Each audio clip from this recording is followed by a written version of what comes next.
Yo, what's up mga Doy TV Sports? Welcome back to sa ating channel, Doy TV Sports lamang po. Yan na po ang ating topic.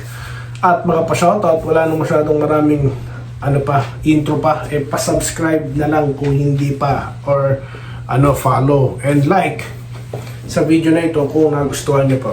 Alright, so dito na tayo sa ating gustong pag-usapan. Bibilisan ko naman to.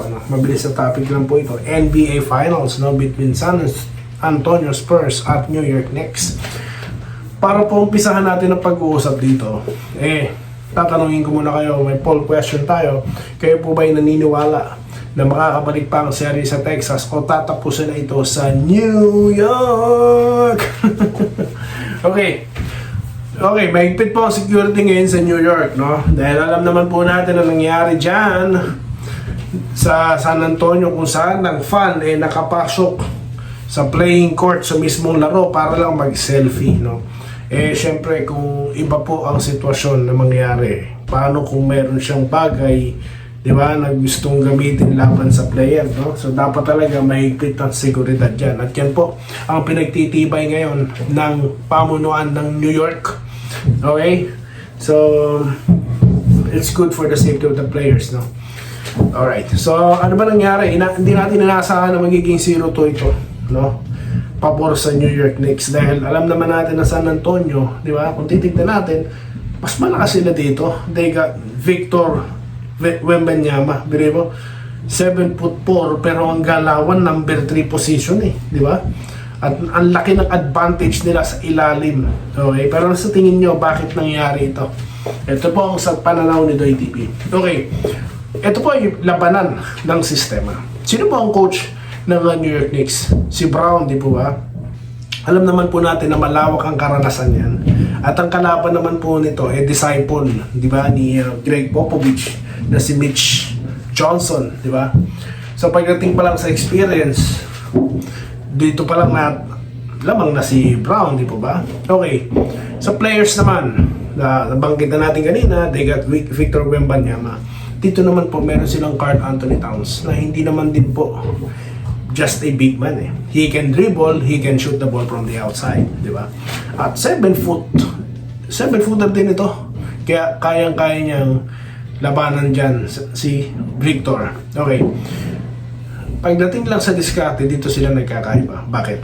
Very unpredictable po ang galawan ng New York Knicks. Pero yun, they got a lot of shooters. Sino ang kakana sa kanila? Parang barangay Hinebra lang din, di po ba? They got a lot of 3-point shooters. Okay, dito meron silang Anunoby, meron silang Shamet, ha? Okay, at meron silang Miles Bridges. Then didagdag mo na si Bronson. Si Kabayan Clarkson nandyan, pero parang reserve lang siya ton. Kung kailangan siya, dun siya uhugutin, Okay? Pero he's a veteran presence din, mga boss. Kasi nga po, system ang nilalaro dito ni New York Knicks. Okay? So, tatakbo sila, dadaanin nila sa bilis. At pagdating naman po sa isolation, of course, dun niya gagamitin itong si Bronson. Kaya nga po nung game 1, biruin nyo, off the bench, 6 points po kagad ang kinana ni Jalen Brunson, di po ba? Dahil ito para talunin ng Spurs sa game 1. So, game 2, we expect a Spurs, na makakabalik, makakatabla kahit paano. Kasi nga, home court advantage ito, mga boss. Di ba? Pero ang nangyari is the almost same situation po ng game 1, Nakakala natin kontrolado ng San Antonio, tapos yun pala babanat itong New York Knicks, di ba? Si Miles Bridges po ang pumutok dito sa kanila. Okay, ilang 3-point shot, di ba? And of course, yung ang ganda ng positioning po at kung paano gamitin, si Towns, manggagaling siya sa labas at aatake siya paloob o kaya pupwesto siya sa ilalim para makakuha ng defensive rebounds. At yun niya po nalalamangan itong si Wemby. Kasi nga, si Wemby, kaya pong atrasan ni Towns, kaya itulak dahil malaki nga pero payat. Di po ba? Tapos, napansin ko dito, Wemby dapat nagagamit po ng gusto yung height niya pagdating po sa to try to grab a offensive rebound. Ang nangyayari kasi, isa siya sa tumitira sa labas. Although yes, he has a 3-point capability, pero mas maganda po na si Kila Fox na lang, Isa pa pong factor dyan is yung si Fox. Iba po ang nilalaro ni Fox, di ba? Kaya nga nagulat ako. So naisip ko, hindi kaya dahil dati niyang coach yung kalaban niya, alam kung paano siya didepensahan, no? Pwede rin factor yun. At yung kapag nakikipagsabayan sila sa New York always has the answer. Kasi nga po, kung titignan yung lineup nila, kumpleto din sila eh, di ba? They got 7-footer sa gitna that can crush the board. They have the guard na kaya po mag-isolate, no? At dito naman po sa Spurs, kung gagana sana si Fox, no? Like a Fox game, malaki po sana talaga ang bentahe dito na Spurs. Kaya po, ang dami pong nagulat na stun, no? That San Antonio trailing behind, no, 2-0. So sa tanong natin, kung tatanong nyo mga boss, babalik pa ba na San Antonio? Yes, they got the capability to climb back, no. Hindi naman po pipitsugin ang lineup at Spurs, di ba? At it's hard to believe na masisweep sila dito ng New York, no. Pero on the other hand, malaki po ang possibility kung hindi po masolve, no, nila Mitch Johnson yung ginagawa po ng New York Knicks, di ba? Kung patuloy silang ma-outmatch, di ba, sa one-on-one, kung patuloy na yung sistema nila is the same lang, like status quo, mababasa at mababasa ito kasi veterano po ang mga Knicks eh. Puro mga Lolo Thunders itong mga to eh, di ba? Sa kanila, sino lang ba?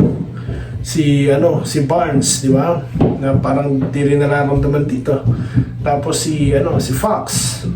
Di naman po ganoon kalawak ang experience ni Fox, di po ba?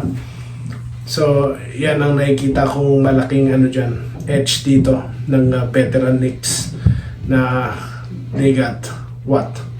They can control every aspect of the game, di ba? Open court basket, half court set, brilliant play, no? Yan nga ang naging bentahe dito ng New York Knicks. Okay?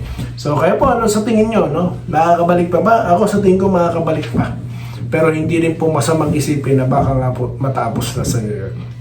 Shoutout na po tayo mga boss. Ano po sa tingin nyo? Ha? Babanggitin ko po ang mga nag-comment dito sa ating mga contents mga boss. Alright mga boss, dito na tayo sa pa-shoutout kay Sir Joseph Pineda. Maulan na hapon daw po sa Pilipinas. Okay, kaya masarap magkape bago magsimula. Ano pa pala to? Content before the game or comment before the game ng Barangay Ginebra. No? Shoutout po muna Sir Joseph Lagonoy. Okay, ang sabi niya po rito, sana po ipalit ni Team Con si Aisago at si ano po to? Malayo pong mangyayari yan. Go back, sir naman. Hindi po natin pinag-uusapan dito sa content natin yung ganyan, sir. Si Papag, malabo po yan, sir. Pwede po isama si sino ba gusto nyo isama? Yung magiging credible po yung trade, okay? Edwin Role. Sana manalo ulit tayo mamaya at makaiwas sa mga injuries. At game 2 po ito, no? Okay. Archie Makirang, shoutout po. Kay Jonathan De Castro, shoutout. Mandy Laksina, shoutout po. Wenceslao Hapon, shoutout. Enrique Rivero, Meryl Brioso, Joel Abendino, okay. Fajardo, Roberto sabi niya, no? Roberto Indilible, shoutout sa'yo. Roderick Rodriguez, Chris Mundin. Okay, Danilo de la Cruz, Jonathan De Castro, Roderick Rodriguez. Yan po ang ating mga pa-shoutout, ha? Okay. Borisa Bilana at Albert De Los Rios. Yan po ang ating pa-shoutout for today's video. What are your thoughts mga boss? Pwede nyo na po sagutin ang ating poll question dyan. Comment na, makakabalik pa ba ang serye sa Texas, sa San Antonio, or tatapusin na sa New York? Salamat po at mabuhay po kayo na. Salamat po sa panonood. Subscribe na para sa mga susunod na basketball at boxing videos.